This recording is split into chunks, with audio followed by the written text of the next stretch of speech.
Welcome back to the Brave Podcast. Thank you. I am now back to the cold weather of Canada. Recently, I was on a road trip. Went to Las Vegas, and well, was it a road trip? It was sort of a road trip. It was like a half flying trip, half road car driving trip because I flew there for once. Oh, really? Yeah. I didn't know that. Oh, actually, you did tell me that. Yeah, that's right. Yeah. We flew there on a beautiful Flair Airlines, budget airline company that's kind of new, and it was fine. I didn't really mind it. We bought extra leg room. So funny enough, Mo, who also flew Flair Airlines, paid for extra leg room and then showed me a picture and there was no extra leg room. Oh, no. He's like, what is this? And then Carlo and I were worried. I mean, Carlo has little legs, so for him, it's not really a big deal. And I'm not that tall anyways. So I'm like, whatever we get, I guess. And then we actually got on a plane, and I guess because it's like a newer plane, it wasn't so bad. But yeah, Mo got the short end of the stick. Anyways, how are you? How have you been enjoying the fine Canadian winter so far? Oh, it's fine. I shoveled once, and haven't had to since. Yeah, the weather's okay. It's weird. Yesterday was like 9 degrees. Yeah. Like 9 degrees Celsius, which is warm. I mean, warm for winter for sure. Warm enough. Yeah. Yeah. It was cool. Nothing, lots of rain. I feel like there's lots of rain and dirty cars, but I'm glad that it's washing the little bit of salt that we had on the road away. Oh yeah, that's true. That's true. Yeah. Yeah. Over the years, I have learned to not like the cold and the stuff. To be honest, at this point, I'd kind of rather snow instead of the rain. Just mainly because it's harder to go out in the rain and like film in forests and stuff, because then you just get all drenched and yucky and moist. And you're worried about the equipment. Yeah. Well, I mean, not so much the equipment. The equipment will survive. But yeah, speaking of equipment, we got some new equipment here. So over the last 26 or 27 episodes, we have this like HDMI switcher. You probably can't see it in this angle. You might see it a little bit in this angle where my left hand is right now. So this thingy was a HDMI switcher, I think you call it. Yeah, A10 Pro Mini or something along those lines. Not sponsored, and we'll tell you why. Not sponsored. So basically what it does is it takes, because we have 4 cameras in this room, and basically all the HDMI feeds go into this one thing, and then I press a button and it switches the camera angle like so you can see different things, and there's no editing required, which is fantastic.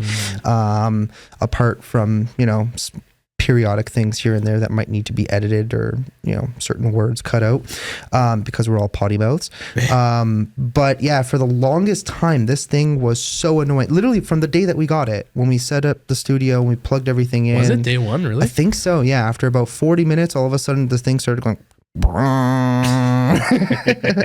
So sometimes the mics pick it up, right? We have like a noise gate in here on all the mics, so sometimes it picks it up, but we got a new one and it seems to be working fine. I had to argue with them at first because they were like, you didn't buy it from an official retailer.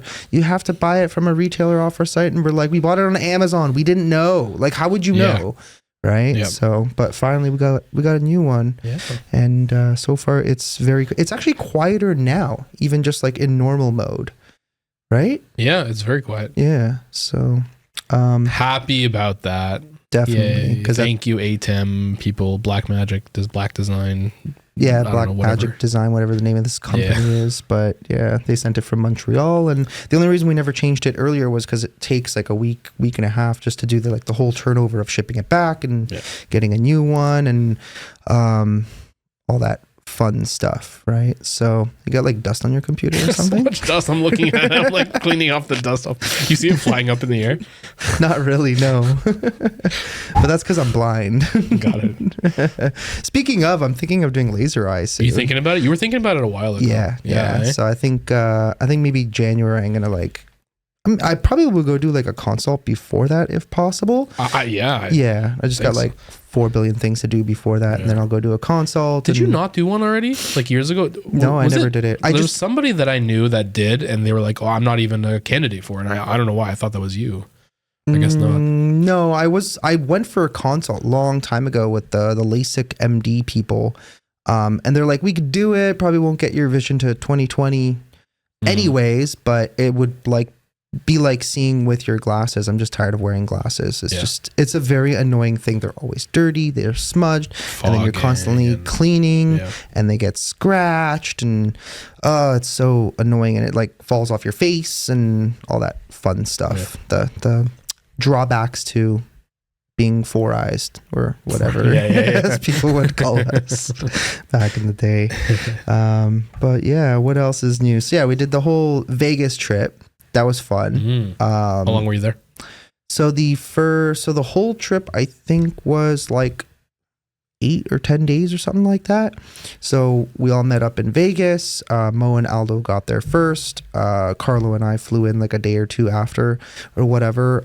We went to Flamingo, which is like the oldest casino, I believe, that's still on the actual strip itself. So that was cool. That was an experience. What else did we do? We went to all like the other hotels and casinos, and just walking up and down the strip, honestly, you find things to see and do, and it's funny. So I have a really funny story. So basically we ended up doing like the 5 days first. I think in Vegas we did 2 days at Flamingo, and then we rented an Airbnb, and then we drove out to Arizona, did a bunch of stuff there, and then drove back and then did 2 more days in Vegas.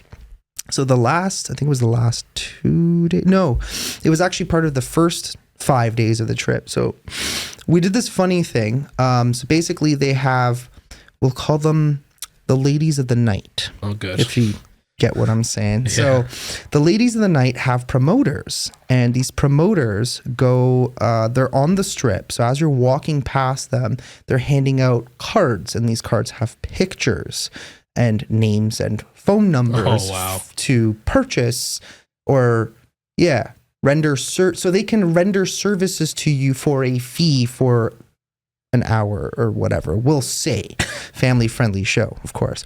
So think of it as a Blockbuster DVD rental, I guess. Yeah. So anyway, so it's hilarious. So they're just standing there most of the time, and they're just like,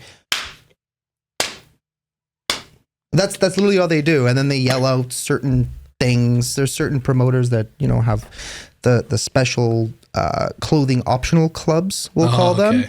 So those people are constantly yelling out like, come and get things in your face and blah blah blah blah, right? It's just like, oh my god, it's so funny because it's so out in the open, and that's just Vegas for you. There's like literally people with families with small children walking around, and these people are handing out cards with tatas on them of the women of the night and whatnot. And it's Vegas, you could basically get whatever it is that you want. So anyways, what ended up happening was we ended up going to this place, Cool Kicks, which is like this sneaker store in Vegas that Carlo really wanted to go to because recently he started liking sneakers, like rare collectible sneakers, whatever. And there's this guy, I think he's from like Dubai or something. Some kid, apparently he's rich because his dad's like some, I don't know, business dude or whatever. And this kid's got like billions of dollars. So he's been opening stores on the West Coast, United States. I think his first one was like in LA, and then now he has one in Vegas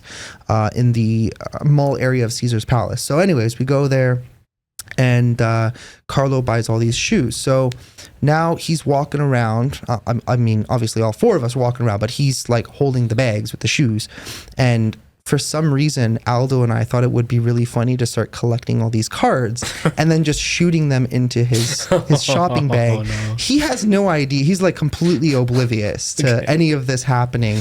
And after a while, there was like probably stacks, like a good stack, maybe like that, of all of these cards, right? It was like like Pokemon cards, but with the ladies of the night on them.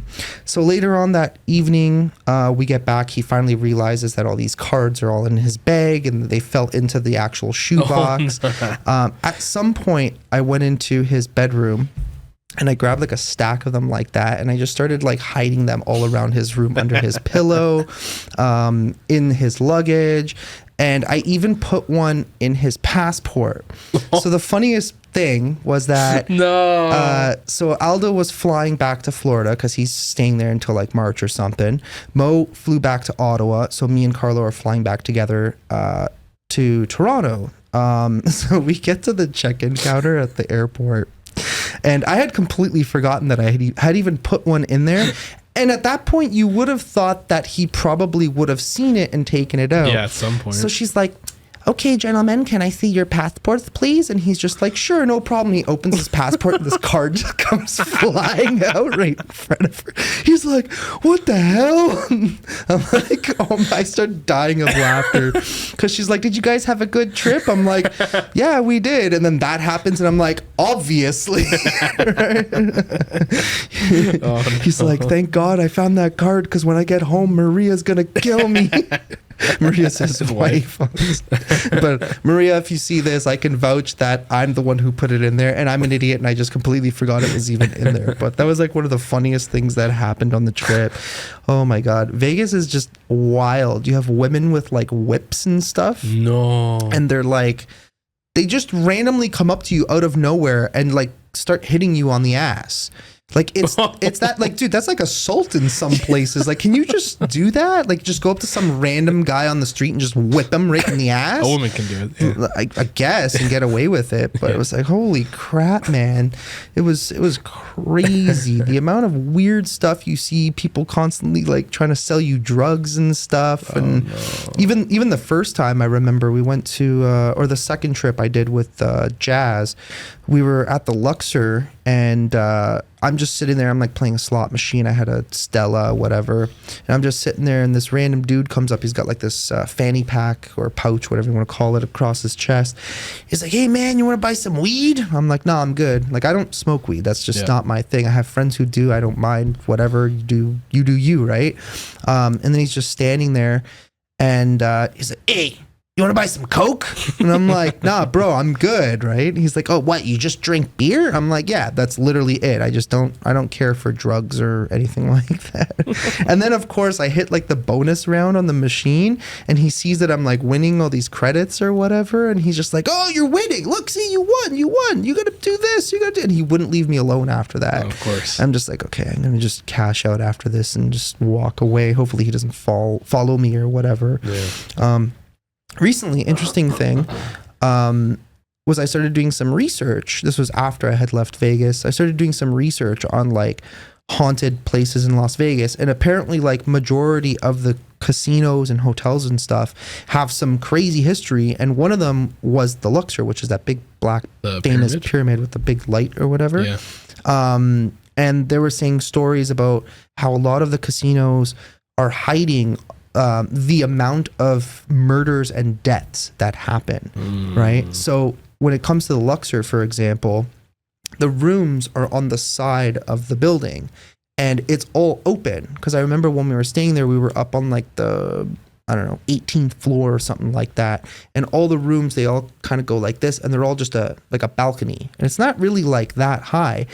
So you have to imagine you're in Vegas, people are gambling a lot, right? Some people will lose probably their life savings and then just jump off, right? So, and I think they kind of like, they try and kind of like cover it up, so to say, how often it actually happens, plus murders and God knows what else happens, right? So they were saying like Luxor apparently is one of the most haunted casinos in all of Las Vegas. It's kind of crazy. But yeah, apart from that, what else did we do? We did Area 51. That was fun. Oh yeah, I remember seeing that. Yeah, that was an experience and a half, being like basically watched the entire time. Oh, really? Yeah, dude, it was wild because like so kind of how it went, we were going up this one road and Carlo was like, yeah, you got to keep going. And then you'll get to one of the gates.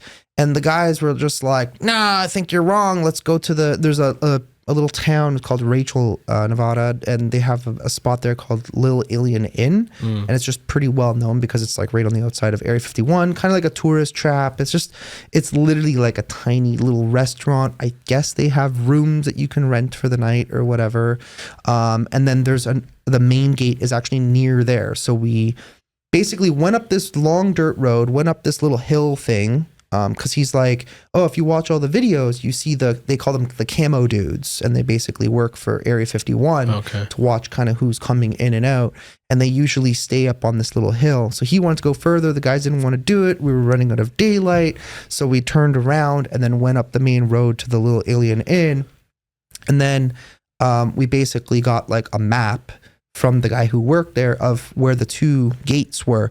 As it turned out, of course, Carlo was actually right. Had we literally driven 5 minutes up the road, we would have gotten to the gate. Nice. Yeah. So it was just a big waste of time in that respect. We ended up going back later on anyways, but it was really, really dark. But yeah, as you're kind of like driving up and down the roads, you start kind of realizing that a lot of the people, even in just like normal vehicles, are all part of Area 51. Oh, okay. Yeah. Like they start kind of like acting really shady. You can tell they're kind of like eyeballing you because we brought one of the camcorders and we were like zooming in on this one vehicle and it just looks like a regular civilian vehicle, just a Ford Expedition, for example. And there was these two guys. And then as we watched the footage back, we're like, oh, 100% those guys were like, whatever. Because Mo saw one guy, for some reason, he drives past us. He looks at us. He's in the car driving and all of a sudden you just see him go like, this for no reason whatsoever, right? So I'm like, what the hell was that all about? it was so strange. Maybe he's someone. Maybe they're playing with you. They know that there's tourists here, and I'm just gonna mess around with them when they're recording video. I wouldn't be surprised, man. Yeah. But everybody wants to know what's going on inside of Area 51, right? So what'd you find out? So funny enough, I'm not gonna say exactly who, but there was someone that we met in Nevada who claims to have worked in Area 51 and can still get clearance.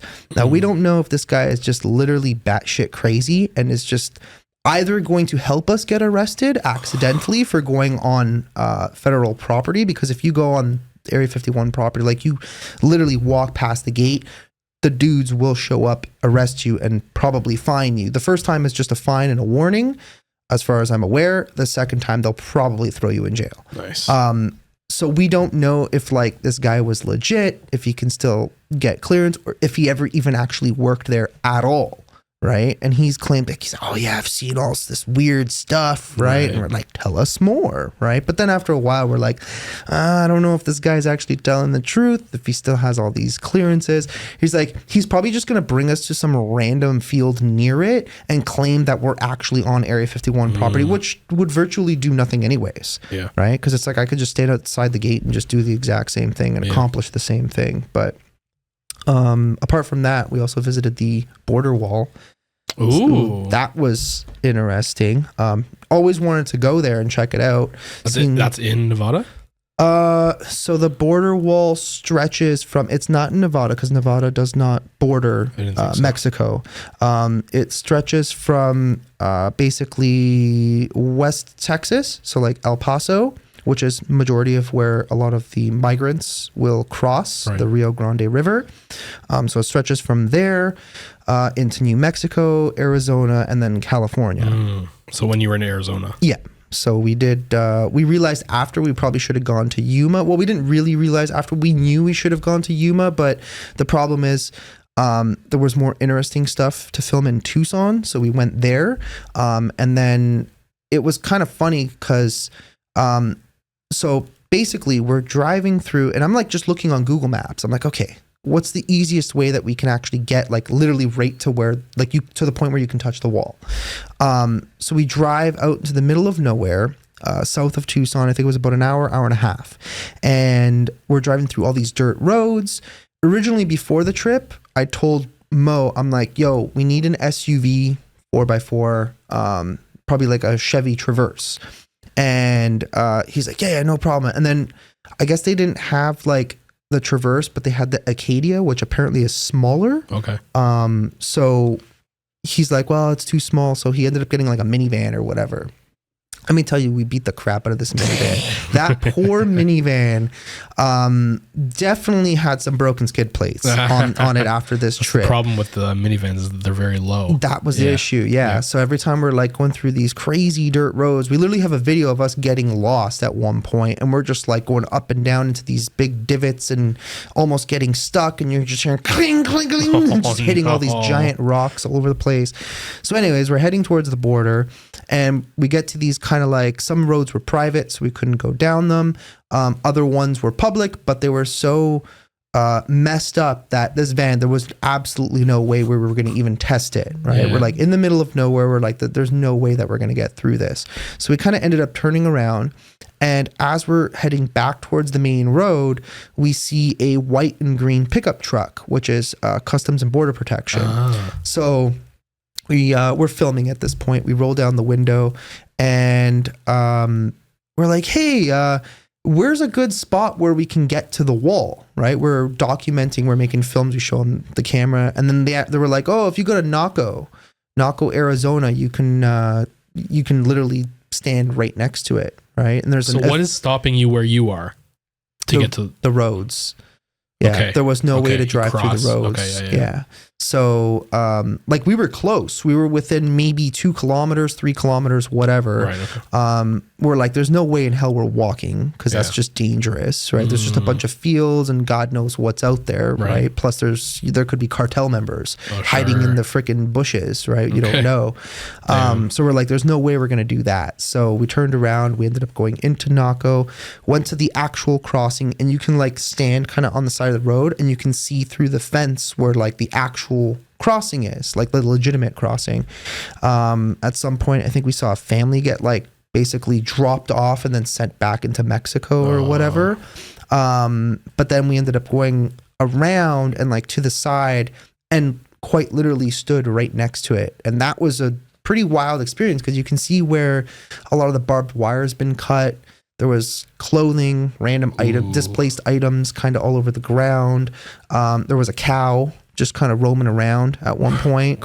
And then we did a little bit of research afterwards. We're like, the setup is just very weird because you have this big metal wall all along one side. And let me tell you, the wall is quite impressive. Yeah. Because you're just looking and you can tell it just goes for miles upon miles, right? Apart from the spots that haven't been finished by the Biden administration, of course. But yeah, so you have this big giant wall that you can just keep driving. It's just a dirt road. You could just keep driving up this dirt road and you're alongside the entire metal wall. And then on the left side, there's a bunch of spots that have like those concrete barriers kind of thing. And we're like, why are those there? And then we realized afterwards, we're like, apparently, because we found out later on, we started doing some research and we found out that the cartel very often shoot at the border protection guards. Yeah, the people who actually work there.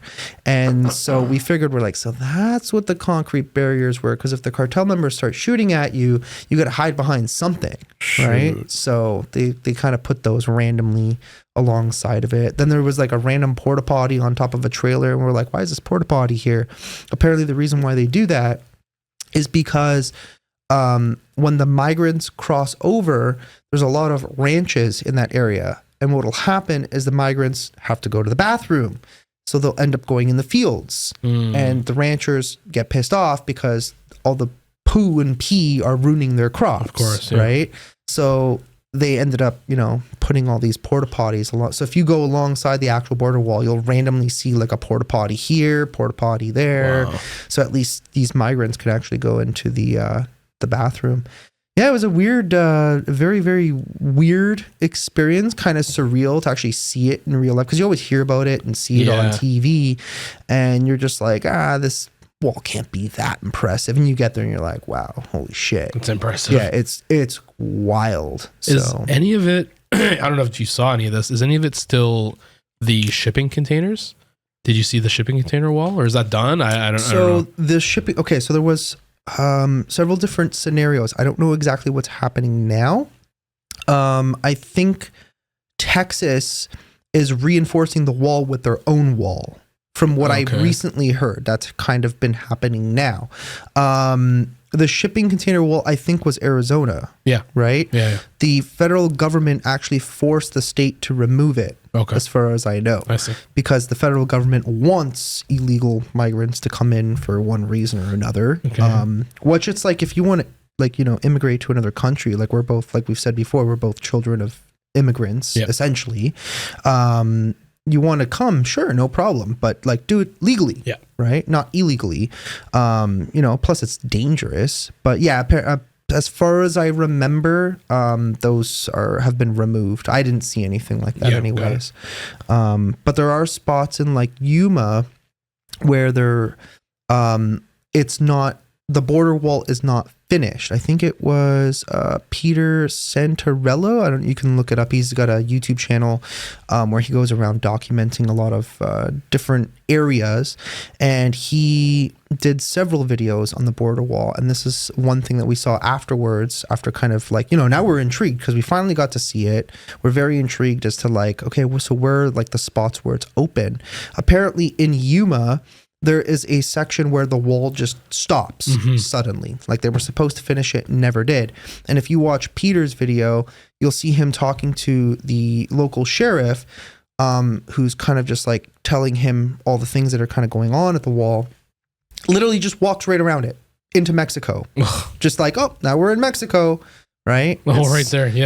Yeah. Literally just walks right in. And it's that easy because the border protection and the other agencies that kind of like manage and watch, like, for migrants trying to sneak in, they don't have enough employees, so they can't catch everybody, right? They do what they can, but most of the time it's just they're overwhelmed, right? So like, for example, when we were there and we were standing next to the wall, we didn't see a single person. Okay. We were standing right next to it. At one point, we literally started driving up this dirt road towards the legitimate crossing, like the actual building and the whatever, and all of a sudden this bright light started strobing at us, and I'm like, okay, Mo, like probably a good idea to just turn around, right? Let's not test our luck here before some dudes show up with AR-15s and start shooting at us because they think we're cartel members or something, right? Like this suspicious looking white van with 4 people inside. You don't know what the hell they're up to, right? Yeah. So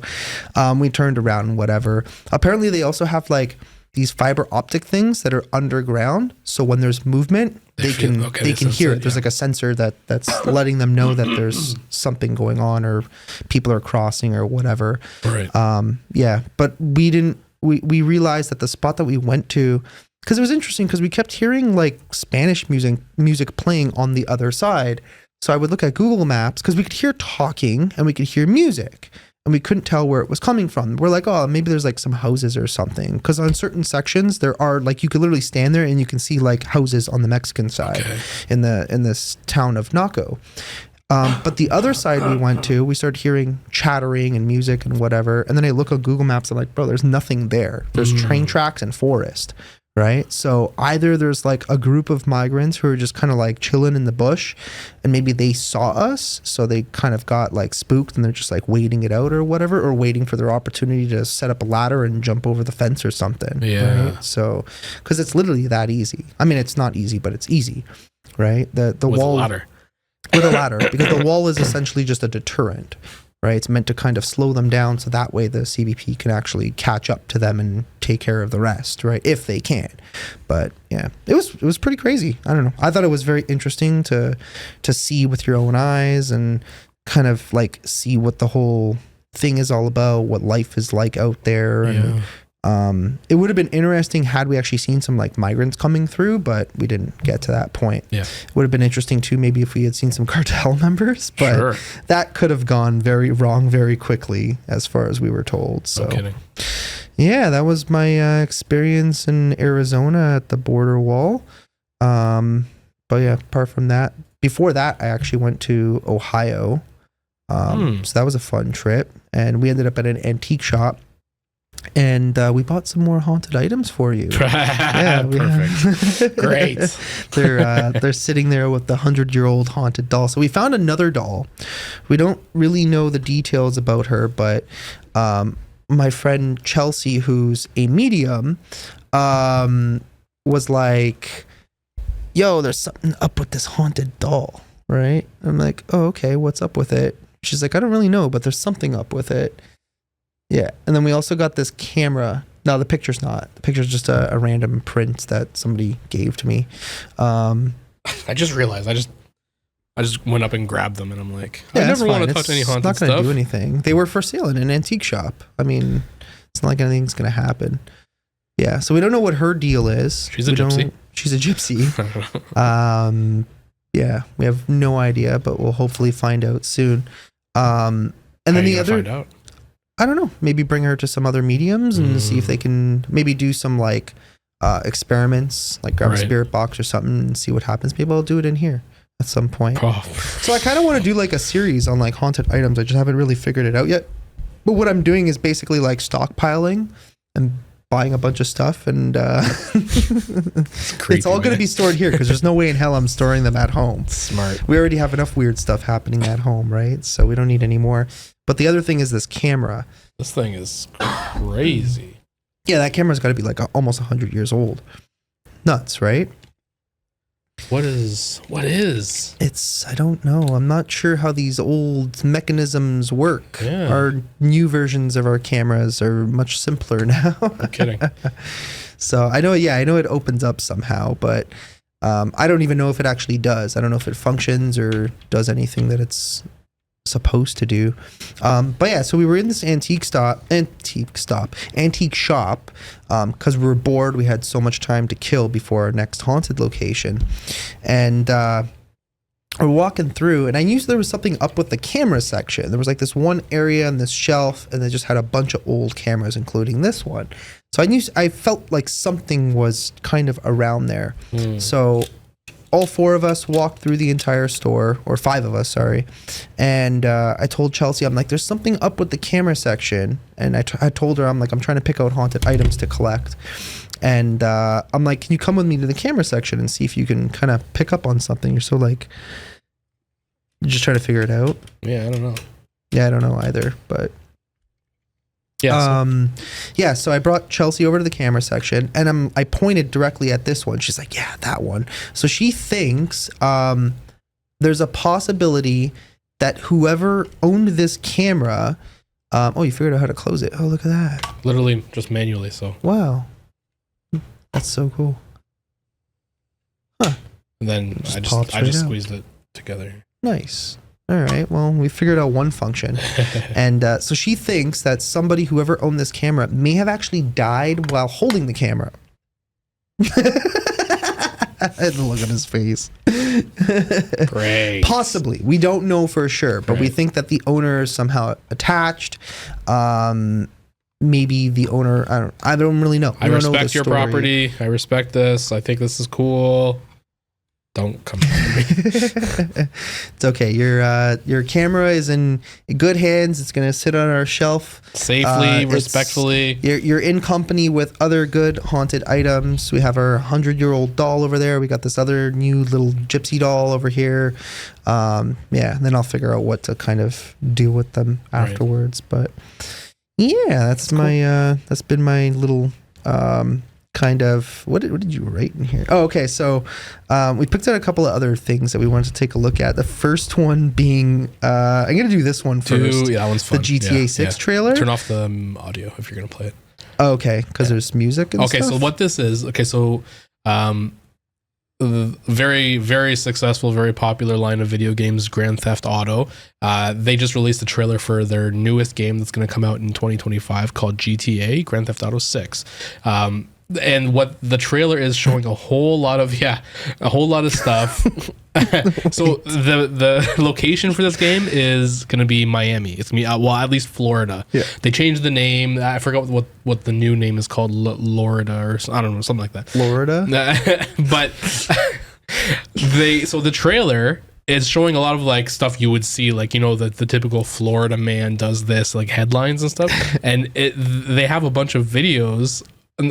They made gameplay from a bunch of real life videos of things that happened in Florida. So if you play that makes sense. Can you play that? Well, yeah. It'll show you a bunch of like real. This is what actually.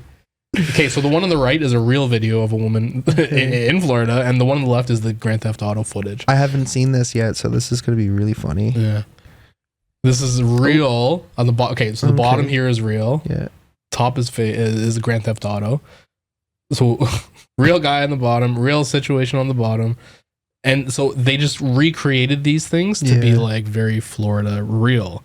And they put those in the trailer. I thought it was so funny. I mean, it makes sense. I watched the trailer and I didn't know any of this was real. And I'm like, well, yeah, that looks like something you'd see in Florida. Oh, for sure. And this is all turns out to be real. For sure. Yeah, it was cool. I was even talking with Aldo and Mo the other day. So Aldo's been in Florida for a little while, like he's near Miami, and even he has a video of, I think it was like 25 like ATVs and dirt bikes just all kind of convoying down the road. And it's such like a Florida thing, right? Like you don't, over here you'd never see, you might see like, if you go far north, you might see like a bunch of snowmobiles or whatever. Sure. But apart from that, it's whatever. I gotta fix this, like look at this thing. What is that?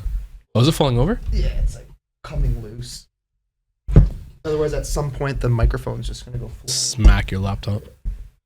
Yeah, I thought it was super cool. Didn't we try? We did try at the beginning of the podcast, at the beginning of the starting the podcast. We tried doing with our guests, like, let's do your Florida man birthday. Yeah. Remember that? Yeah, I remember. We should do, okay, let me look right now. What day is today? So December 17th. Florida man, December 17th.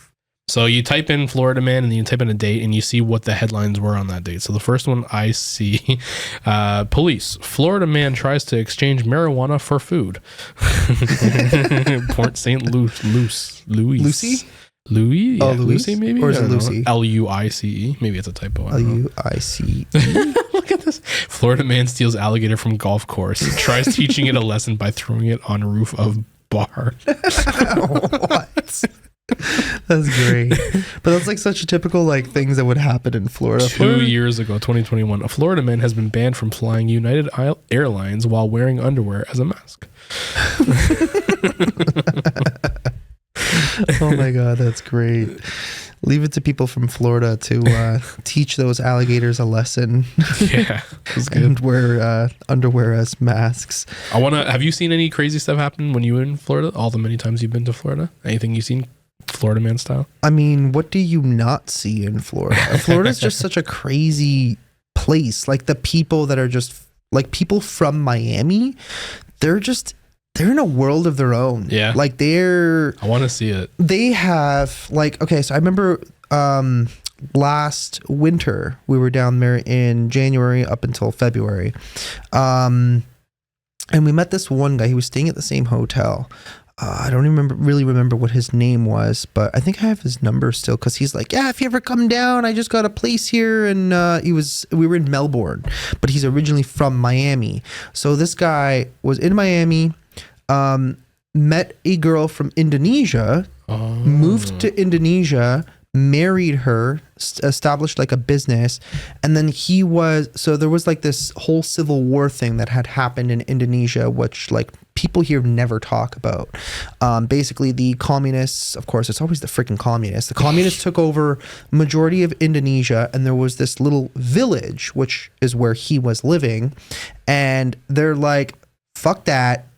We're not gonna let you guys take over. We want our own, democratic thing over here. So they literally fought them for a period of time. Like there was a bunch of people from the village who fought back against this government force who was trying to essentially take over and instill communism.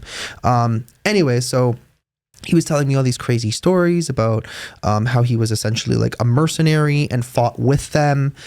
He's like, yeah, man, we would pop so many of these guys' heads and blah, blah, blah. And just talking about all these crazy stories about how they would, like, the way they do things in the East is like so different. What I'm talking about is like capital punishment. So if you, for example, rape someone, they do public executions and they force you to be there and watch them, where you literally watch a man get decapitated alive. Right? Wow. Like that's how crazy it is out there. And he's like, yeah, it's such a normal thing in Indonesia. Like people are, they're there picnicking and eating lunch while this thing's happening, right? Like they're sitting there eating their sandwiches or something, right?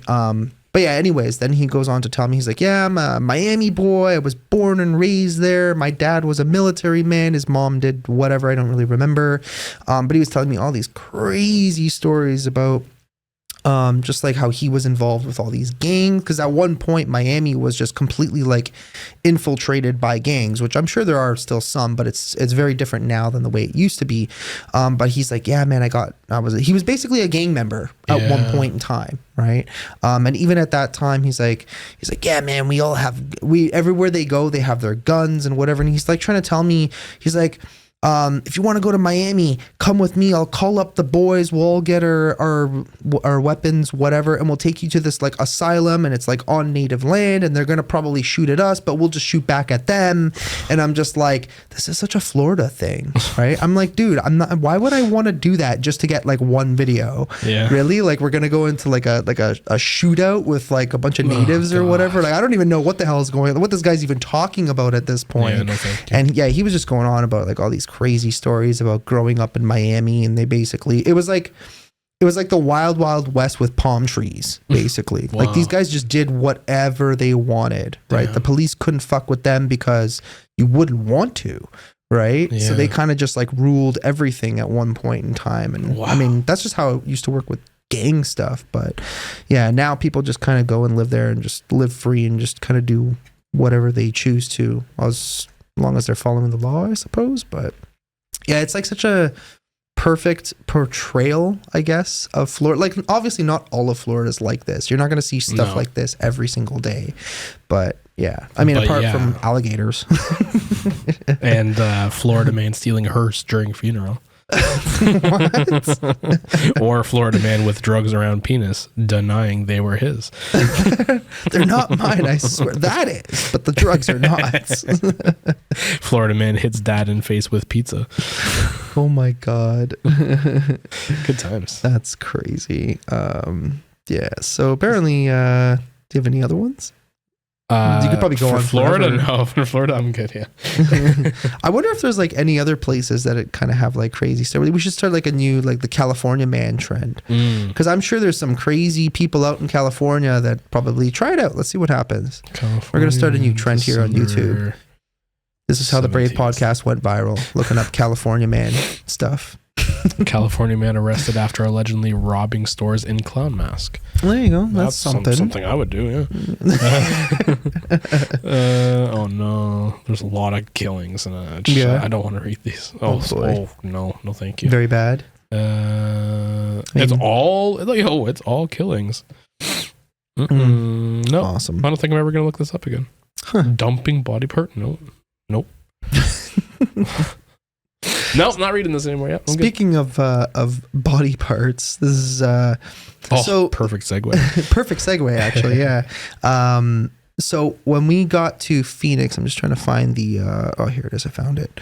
I'll actually watch this because this is just crazy. So we arrived in Phoenix. I don't remember which day this was, but we literally just drove into Phoenix. I opened Twitter, and there's breaking news: human chop shop in Phoenix, Arizona. Literally as we're driving in. I'm like, go figure. Anybody want barbecue? Which we went to go and eat. But yeah, this story's nuts. Hang on, let me switch this over here. Exposed a scandal involving a body donation business in Phoenix. A place known as the Biological Resource Center, and a place with one promise. Connects those who wish to donate their body to science with medical research and education facilities. Turns out the donation was just the beginning. The owner accused of selling bodies and body parts. A trial set to begin in just months. And tonight, new grisly details of what the FBI says really happened. ABC 15's Nicole Valdez is live. And Nicole, this paints a Frankenstein. Yeah, this gets pretty gruesome.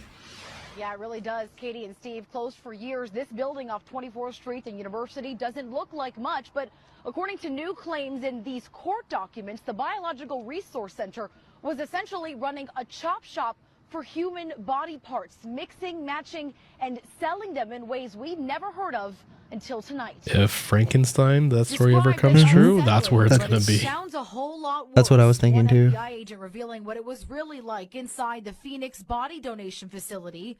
In 2014, he saw everything from buckets of heads, arms, and legs to coolers filled with severed penises when the FBI raided the building.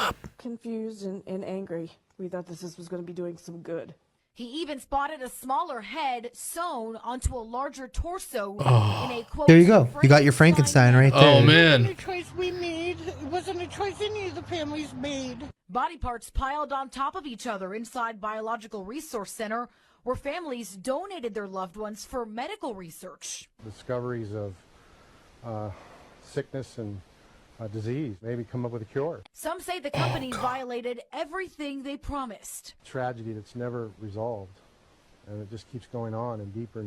The limbs, according to that agent, with no apparent identification. The company sued months after the FBI raided families claiming their loved ones weren't treated with dignity and respect. A promise written on their own that's the story of the human chop shop in Phoenix, Arizona. That's like you hear about stuff like that kind of, Brazil, and I think Turkey is known for stuff like that too.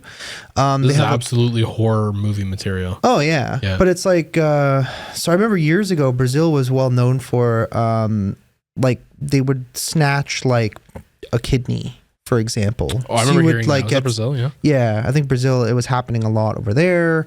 I think Turkey as well. I could be, I'm sure there's probably tons of different places where they probably do stuff like this, but it's just wild because it's like you could literally be out one night, having a good time. You go to a club or whatever, then you get something put in your drink, and the next morning you wake up in a bathtub filled with ice, and you're like, I have a hole. That hole wasn't there before. With a little note that says, hey, this is what you got to do. Yeah, call this number or whatever, right? So, but that's real stuff that happens, right? And the fact that it's happening apparently in Phoenix, Arizona. I mean, the people were already dead, but still, that's a pretty crazy situation that they're like literally like butchering these bodies and then selling them off, I guess. Is that what they were doing? Wow. I guess. Yeah. Who's buying random, like, let me get a little white hand. Give me one of those. Give me a. Yeah. Like, I don't understand like what the hell they were doing. Cannibals. I didn't even think of that. Oh. I mean, I assume there's people out there who like legit do cannibalism. No, like that's a real thing. I'm sure it's not a popular thing, but what is the percent of cannibals? This guy's actually looking like population wise, because I'd be curious to know too. Yeah, I want to know. It's rare today, but it still exists. April 17th, 2012. Cannibalism is rare today, but it still exists. The recent arrest of 3 people in Brazil suspected of making empanadas out of human flesh. Oh my God. That's horrible. And of course it's Brazil, right? Oh, of course. No. We just finished talking about how Brazil does these weird things. And I'm not trying to tell people not to go to Brazil, but if you go to Brazil, be very, very careful.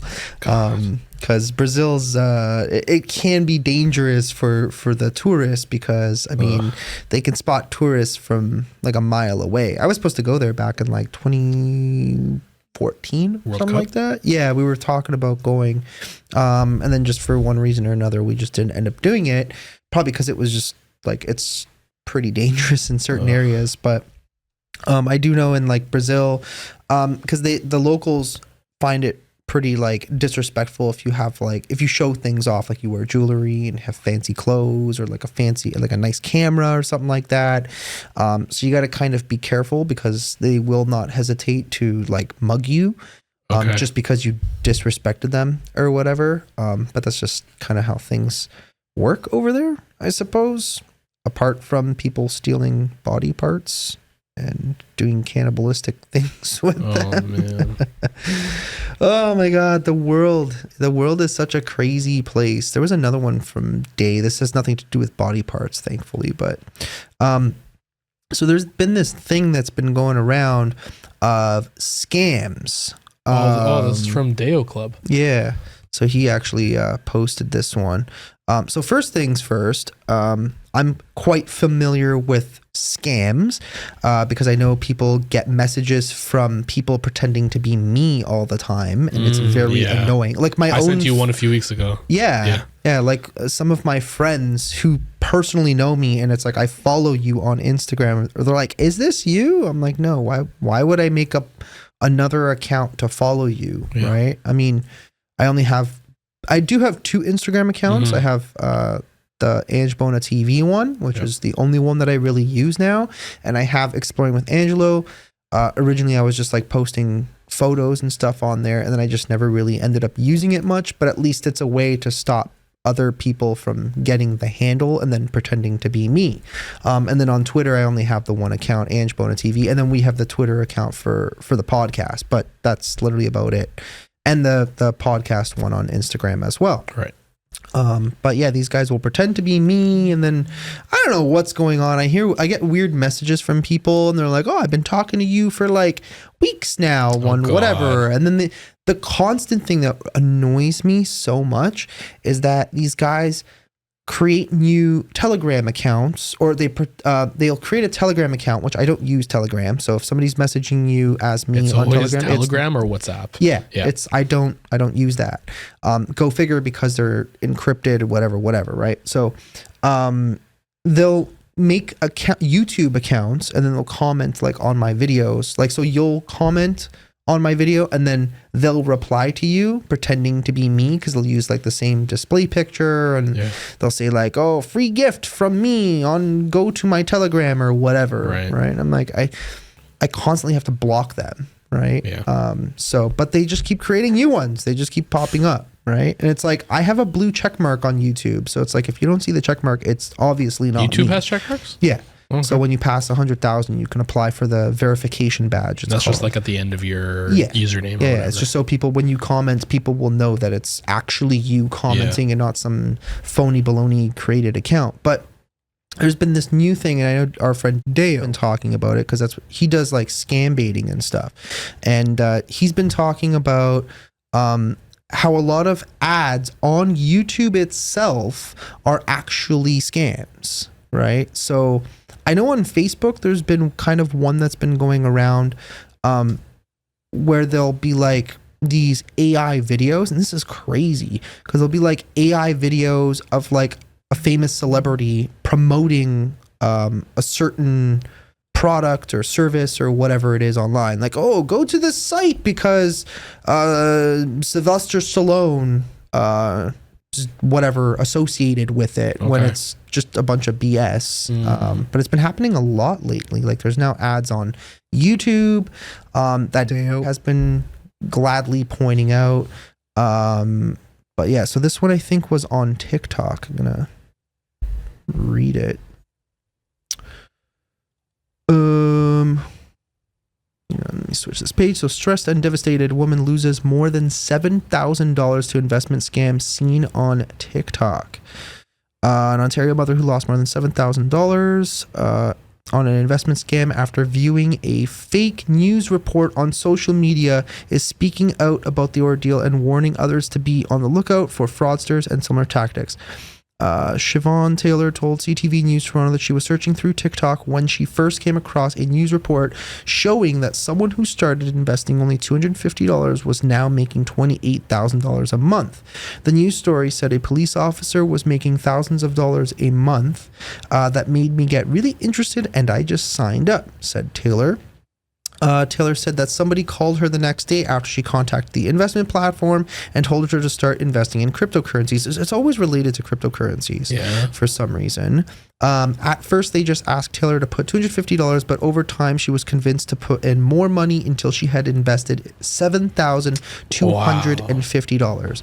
Taylor said when she wanted to take the money out, she couldn't.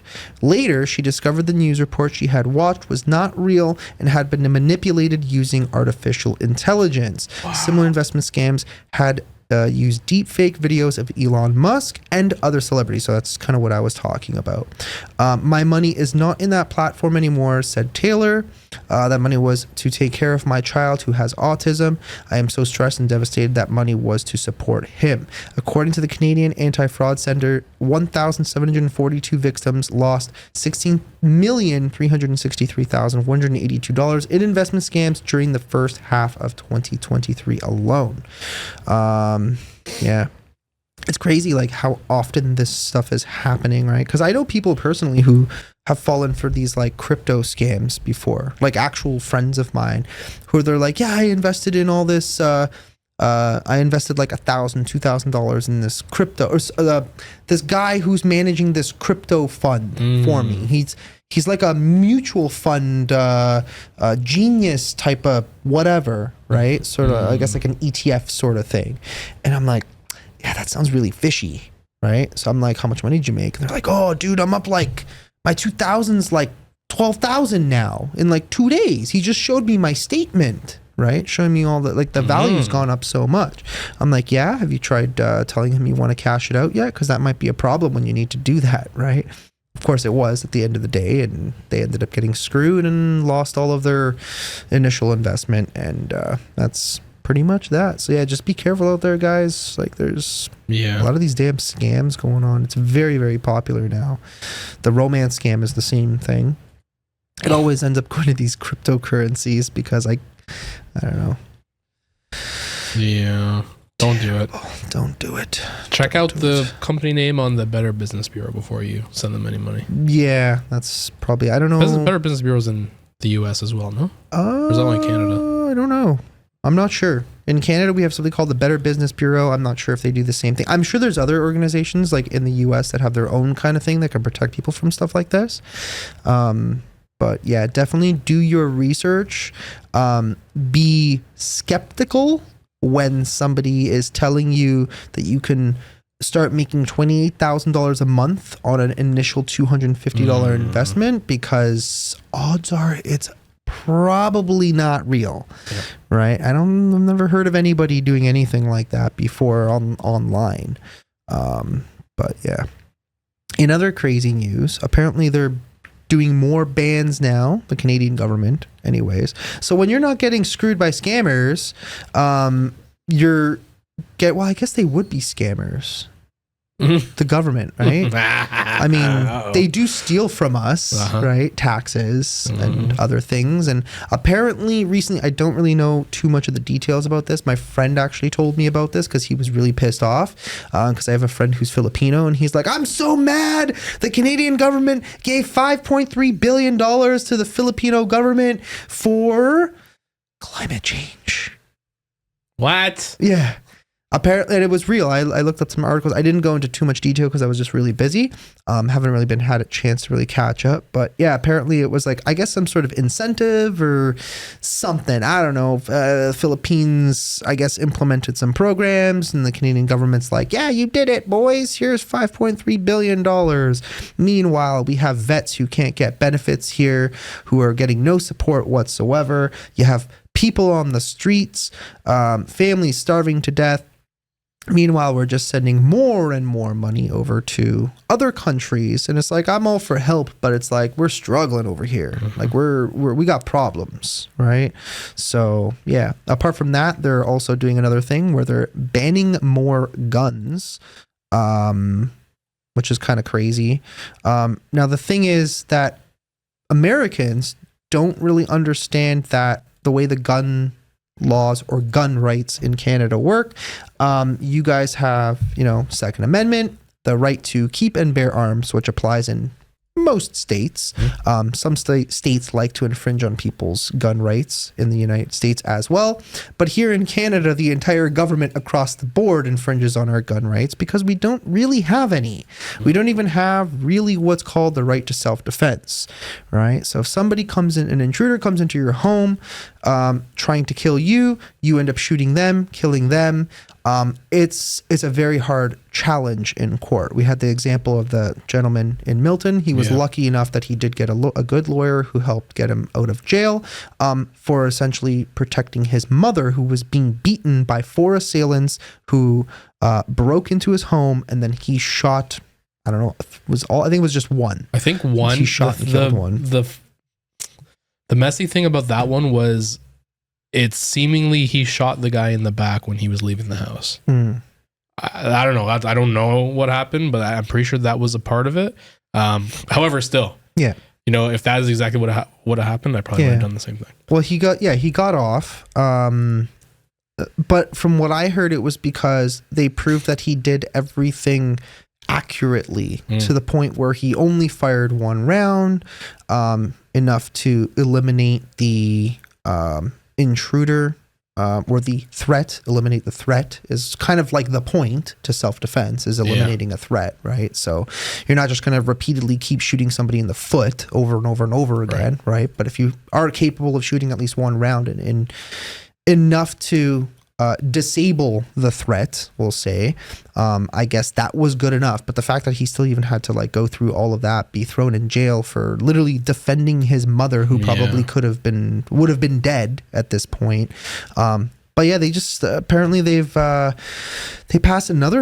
Or not that they passed the bill; it's already been passed, but it's finally actually become law. Bill C-21 passed by the Senate on Thursday night without amendment and receiving royal assent on Friday. So the thing that the rest of the world doesn't understand about Canada is we cannot openly carry firearms, unless of course you're going hunting, which would have to be within certain designated areas. So for example, I often go out by myself sometimes out into the forest, and sometimes you run into some weirdos and some creepy people. And I get comments, so many comments about, oh, you shouldn't go without, you should be carrying. Right? You should have a gun. You should be carrying. We can't do that in Canada because, I mean, you can, but it would be illegal. Yeah. Right? And even if you're licensed to carry or to own a firearm, which the rules are so particular and specific, but nowadays you can't even really buy guns, handguns anyways, because of this new bill C-21 that essentially prohibits the purchase of firearms, because there's like a freeze, which is basically now part of law, and it's crazy. It's such a mess, right? Is this new? I understand C-21 might be new, but haven't we not been able to for years? Wasn't there something? Was it after COVID? Trudeau started pulling in all the guns that everyone had in Canada. So handguns, I think. No handguns. Before that was assault style weapons, which the definition itself is so stupid. And I was literally joking with Moshi before the show. And I said, if I assaulted you with this pen, would this not become an assault style weapon? Seems like it, yeah. Right? So do we just ban all pens? Right? We had an attack several years ago in Saskatchewan, which is one of the provinces here in Canada. A man went around and I believe killed 13 people with a knife. So that's a lot of people with one knife, right? So he assaulted those people. So is that now an assault style knife? Right? A gun is a gun. If you really wanted to, you could kill somebody with a 22, which is still technically legal, right? If you're from close range, you hit them in a certain body part, you could probably either do some extensive damage to that person or kill them at the end of the day. So it's like, whether it's with an AR-15 or with a 22 or with a handgun, what difference does it make? There's no like real definition of an assault style weapon. The whole thing is just made up essentially because it makes them sound big, scary, and very, very dangerous, right? The other thing too is that so what you're talking about is the initial ban was on certain rifles, right? So they banned things like the AK-47. They banned things like the AR-15, which a lot of people think the AR-15, the letters in AR-15 stand for assault rifle, which they do not. So they banned those first, but of course they couldn't just stop there. And then many years down the road, now they've put a freeze, which we all know if the current government stays in power, we're going to see that freeze become permanent, where you can no longer purchase, you cannot transfer, and you cannot import handguns. So that whole thing's been kind of eliminated. So now, but the funny part is that you can, if people who actually know anything about guns, like I'm still kind of learning as I go along because I want to become licensed and, purchase my own, whatever. The thing is that you can buy certain rifles still on the market today that are very similar to the AR-15 or the AK-47. It's not the exact same thing, but it's very, very similar. And essentially, the end result or intent is the same of the way these weapons are designed in comparison to other certain weapons. But yeah, they just keep going further and further with all this crazy stuff. The fact that it's like now become law in our country, and it's like, I saw something recently. It was some country gives a gun to every one of its citizens or something, Country gives. Probably like Norway or Sweden or something like that. Was it Europe? I think I remember hearing about that too. Yeah, country gives. Shoot, I thought I sent it yesterday. Yeah, because if everybody's armed, then nobody's gonna fuck around and find out, sort of thing, right? So, which kind of makes sense to me, right? Like you go into certain areas of the U.S. where people are all legal gun owners. Like you go to West Virginia, you're not gonna break into people's homes in West Virginia.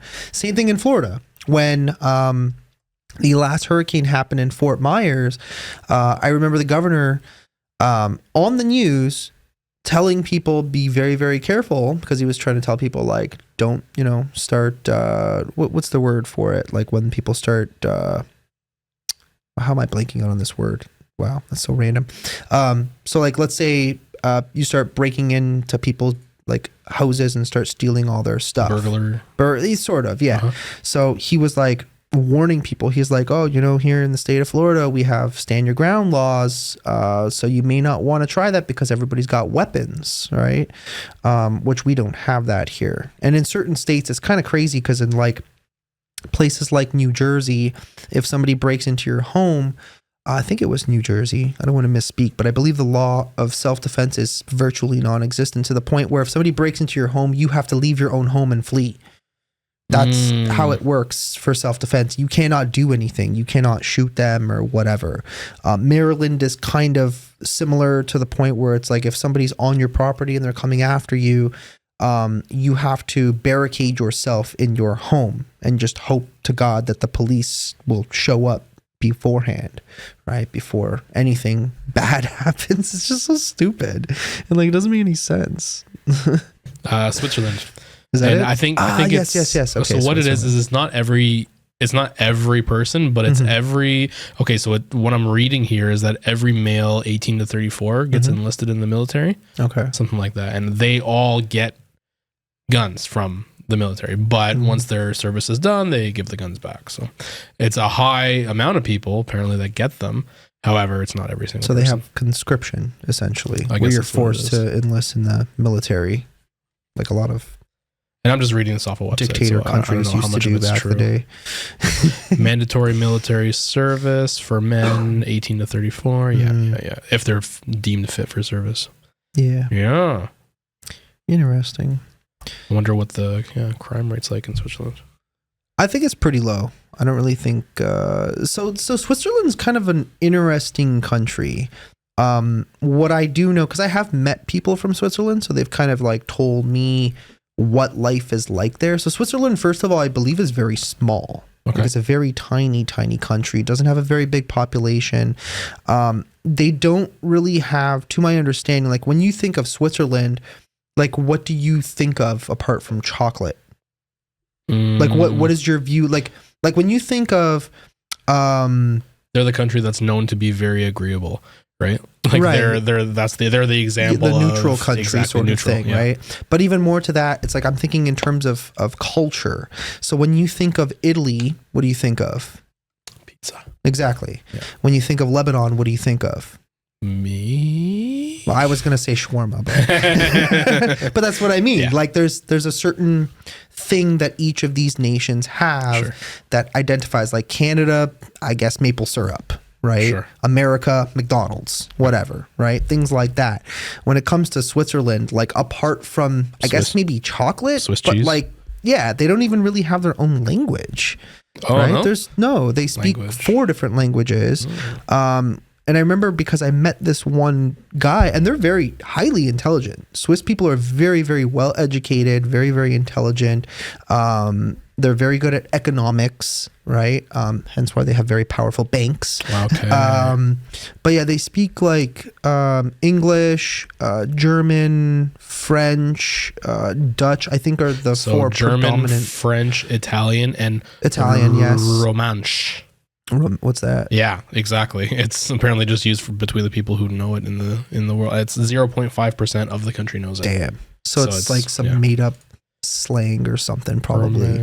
I guess it's probably like a dialect. Like it's probably a mix of multiple different languages. I would not be surprised. Yeah, that's pretty interesting. Yeah. But yeah, I do know that the cost of living in Switzerland is extremely high. It's very, very expensive. There's a lot of taxes because it's very socialist. But I do know people get paid relatively well. Like the average, I don't know, search up the average income in Switzerland because I'd be curious to know what it is today. Last I remember, it was really high. Probably like How much is a 100,000. franc? Okay, so I searched the cost of living. So Switzerland average salary CHF Yeah, I guess 80,000 that's- per year. What's that? What's CHF?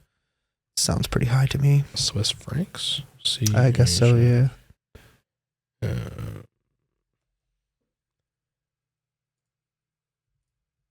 The Swiss franc, yeah. So CHF to Canadian. So 154 Canadian dollars. So $154,000. 80,000 is the average in Switzerland. Okay. And then 154 Is 80? Canadian dollars is one CHF. One? Yeah. Really? Yeah. So 154 Canadian to 1 Swiss franc. Huh. Yeah. Interesting. And so they then make a if you're a buttload of family, money. seemingly, it says if you're a single person, you can expect to pay between 2,500 and 4,000 Swiss francs per month on living expenses. Family, typically 4,000 to 8,000 francs per month. So cost of living seems high. Okay. Income is high. Interesting. And they have good chocolate and cheese. So yeah, we stopped recording for a second because I realized at some point I was recording something in here with the other camera and the shotgun mic, and I had it running through this system, but with a 7 decibel limit increase. But I think, and then I forgot that setting was on, and I'm looking at it, I'm like, oh crap. Our audio for this now is going to be like really high and it's going to be like peaking. But as it turns out, I think we actually had a good mistake. It actually seems like it's better now because I've been trying to figure out recently. Tell me how it sounds. I need like what's it called? Fingernails? ASMR. Oh, wasn't the last one just trying to be like an ASMR podcast? We did. I with think Brent? so. Yeah. It's just ridiculous. Was it with Brent or I think it was just us? I don't know. Oh, maybe. I remember we did something stupid. Oh, with Mikey. It was with Mike. Was it? Okay. Yeah. Yeah. So enough about guns. We got some other stuff here from our favorite peoples that we follow on Twits. On X. I mean X. Sorry. X. We got one from Fascinating here. So I got a whole bunch of them because sometimes, like I said, I just stockpile them before we do these. Did you know, I didn't know this up until now, but for over 20 years, numerous mountaineers ascending Mount Everest have encountered green boots, a deceased climber who lost his life near the summit in 1996. Presently, the presence of green boots' body serves as a grim milestone for climbers, indicating their proximity to the summit. Despite ongoing uncertainty about green boots' identity, his remains are among several that tragically mark the route to the top of the world's highest and most perilous mountain. So apparently his remains are no longer there. But yeah. Oh, this is cool. Let's see this. Oh, so this is a group of people climbing 8,848 meters. This video will give you a taste to one of the most perilous sections of the climb. Damn. Just why, man? I'm not doing that. No interest in climbing Mount I'll Everest? skydive. Yeah. I'll skydive. I did because it. you've done it. I did it. I'll I don't know. I don't like the idea of bungee jumping I don't want to be. No, I'd rather jump out of a plane. I don't want to be like praying that this rope is gonna hold me or that ladder that they're walking across a friggin' ravine like 8,000 feet in the air. No, I don't think so, man. No. That was 8,000 meters. I think that was more. Even worse. Jeez. 24,000 feet in the air. Yeah, because how high is Mount Everest? I don't know. High AF? High of Everest. Peak is 8,848 meters. What is that in feet? 29,000. Damn.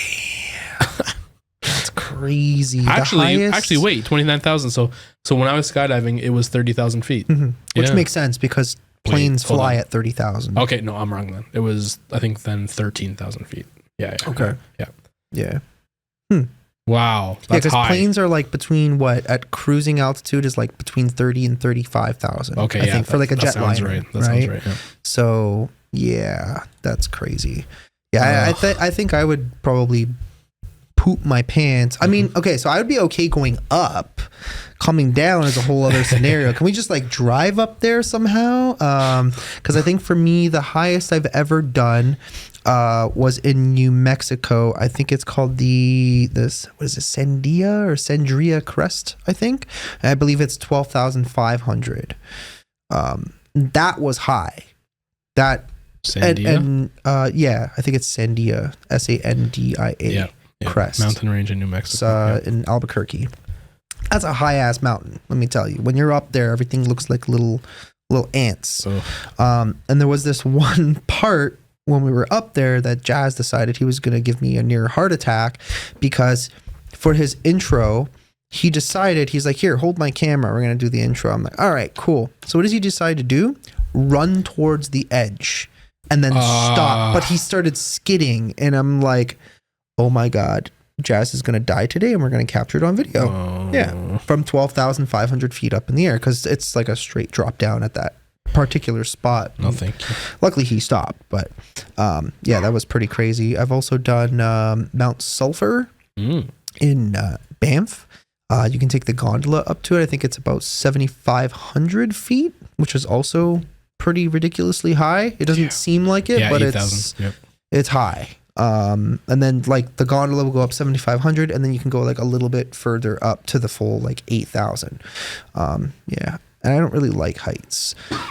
So this is what it is. So I found this really awesome video. This is so cool. So there was a man and he was from Australia. That's so good. So he woke up 12 days after waking up from a coma. He bought a scratch off and won a car, which is like one of those scratch tickets. You scratch it and I guess he won a car. So the local news company, I guess, was filming it for their story and basically asked him to reenact it. So I guess he goes and buys another scratch ticket. What happens? He wins another 250,000 on camera. I'm like, no way. I'm like, that's such an awesome story. You love hearing stuff like that. And it's right here. There's an actual full video of it. Oh, I forgot to switch the audio back 1 second. So yeah, he goes back in. I'm only 37, and at 37 I've got so much to look forward to. He didn't know it, but that included an engagement, a new job, the new car, and even more good luck when we asked Bill to reenact buying his scratchy ticket. I just won 250,000. I'm not joking. I'm not joking. I just won 250,000. Oh, that's amazing. Caught on camera. Yeah. He's like, no way. God, please don't kill me. He's like, God, please don't kill me. Can you imagine? Please, God, let this luck continue. Don't end it now. Oh my God. That's amazing. Right? Like, isn't that such a cool story? Oh my God. Woo! And then there's some other stories that are, there's the, where'd it go? This one. So we have another story. This one's, I guess, I mean, based on luck, I guess, this story as well. But it says in 1990, and the more I read, okay, so did you ever used to watch the show Mayday? Oh my back God, in the day? No, I've never heard of it. Maybe I have heard of it. I don't know. I don't think so. So I don't know how you are with flying. I'm okay with flying, yeah. You're okay with flying? Yeah.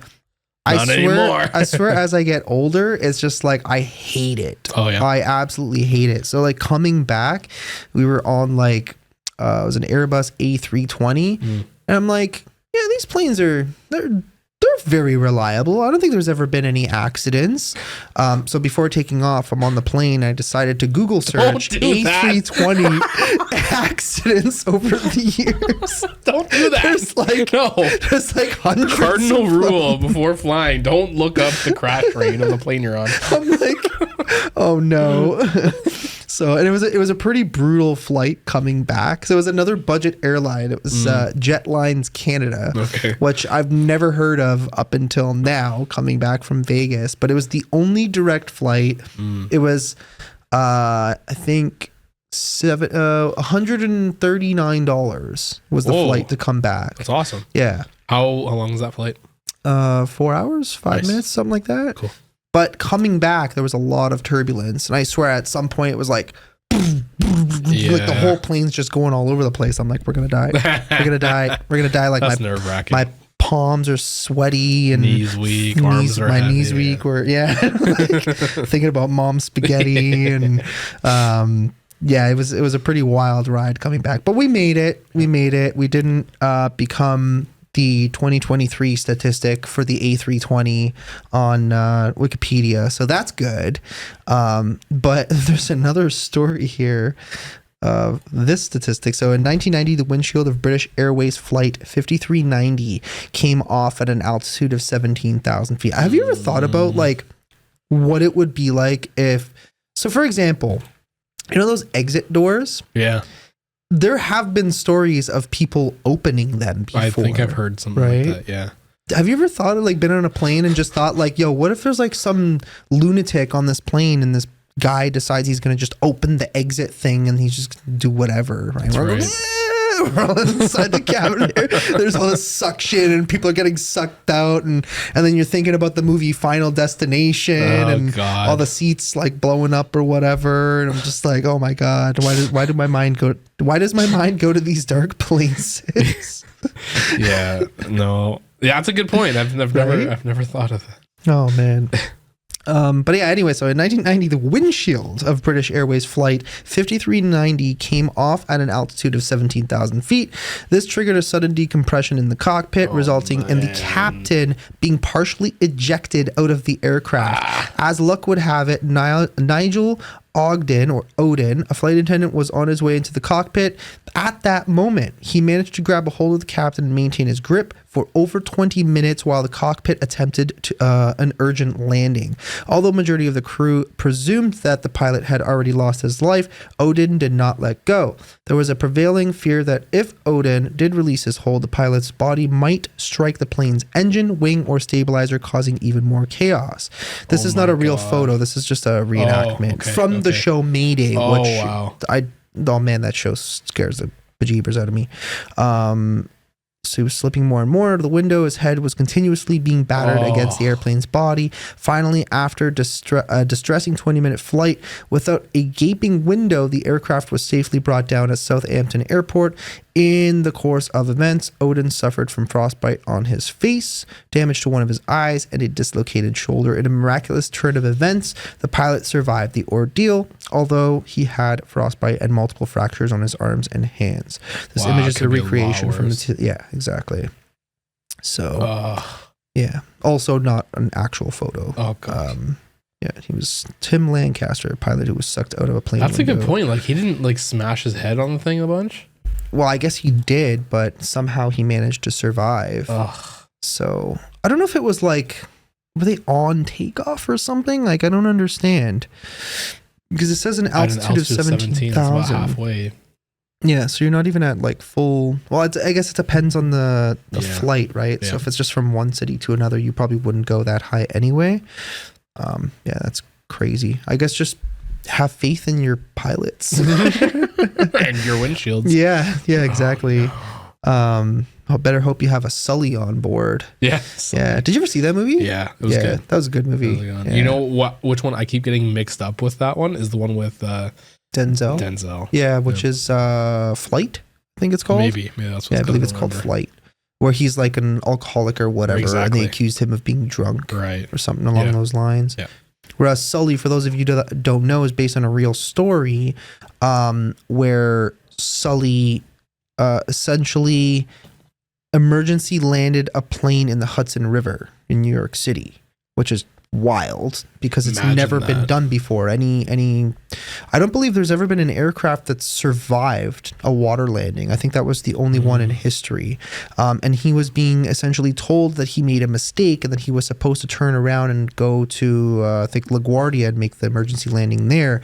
But then he schooled them because every time they did the simulator tests, every single pilot who would turn back to the airport would crash. So he actually ended up making the right call and saved everybody on board.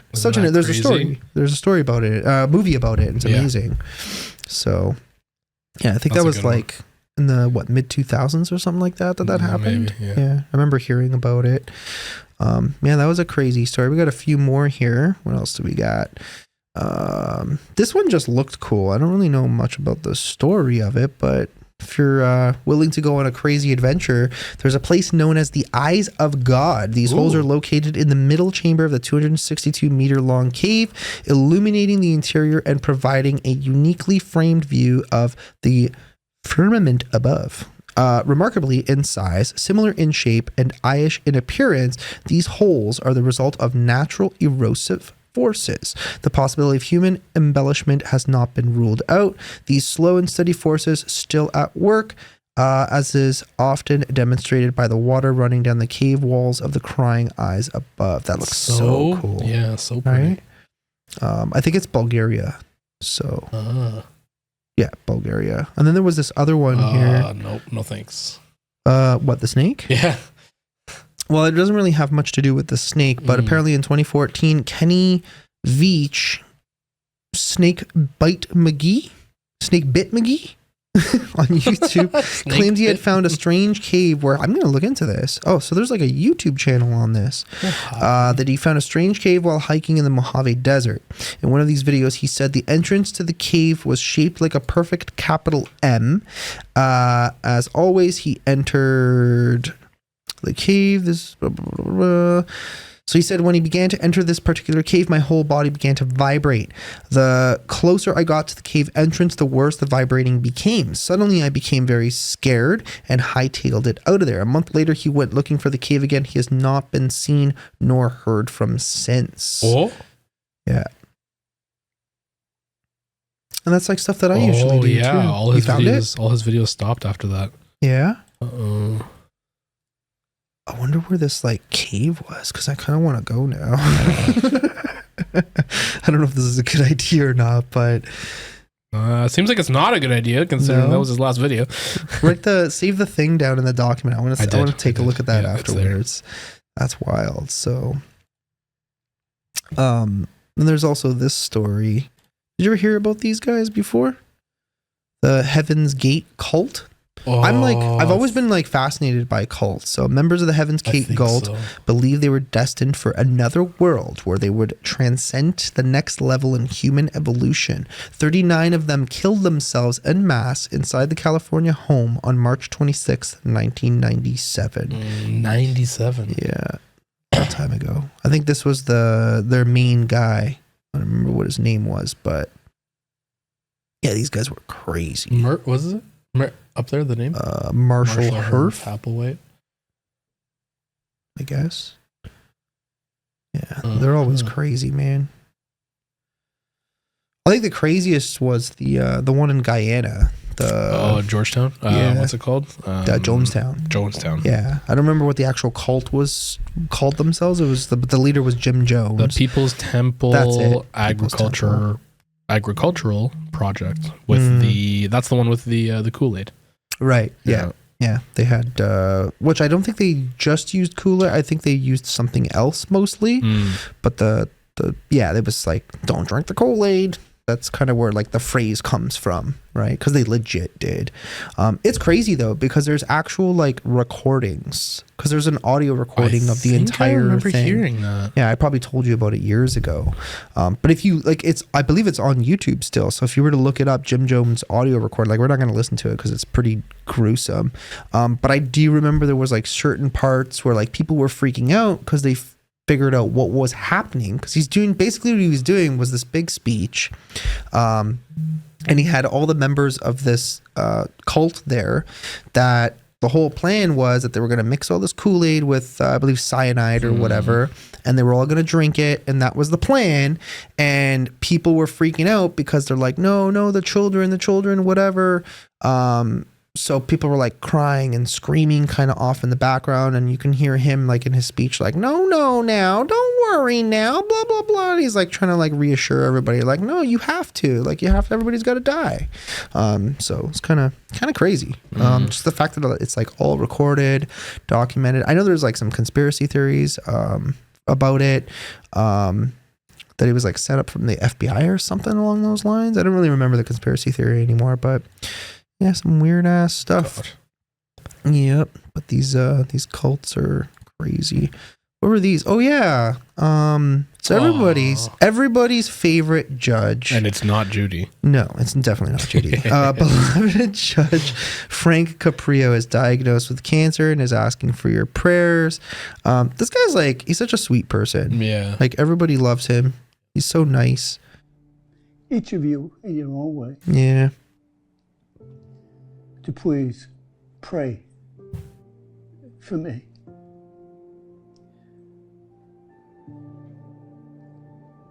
So sad. Yeah. One of the happiest days of the year for me is my birthday. And recently I celebrated my 87th birthday, and I just received so many wonderful messages from people all over the world. This birthday is a little different than any other I have ever had. Quite recently, I was not feeling well and received a medical examination, and the report was not a good one. I would ask. Sad. Part of life. Unfortunately, I've seen so many videos of him though. Like his videos are so addictive to watch. Yeah. Because I don't know if you've never seen Judge Frank Caprio. He's a judge from Rhode Island. I think he usually does like traffic stuff, right? So like parking tickets and speeding tickets and things like that. And there's been a lot of like these crazy viral videos over the years of his where he's, takes like a human perspective, and he listens to your side. It's like, why were you speeding? Whatever. And a lot of times people would be like, I made a mistake, but I had this reason. Like my family member is sick with this or whatever it might be, and that's why this happened, and they're owning up to it. And then he cuts them a deal and just says, yeah, you just got to pay like $5 or whatever, and then just basically the ticket goes away. Right. So hopefully he gets better. Hope everybody send your well wishes and prayers to him. And then there's this one. I don't know what the hell is going on in this country, but like weird stuff keeps popping up. I don't know what's going on right now.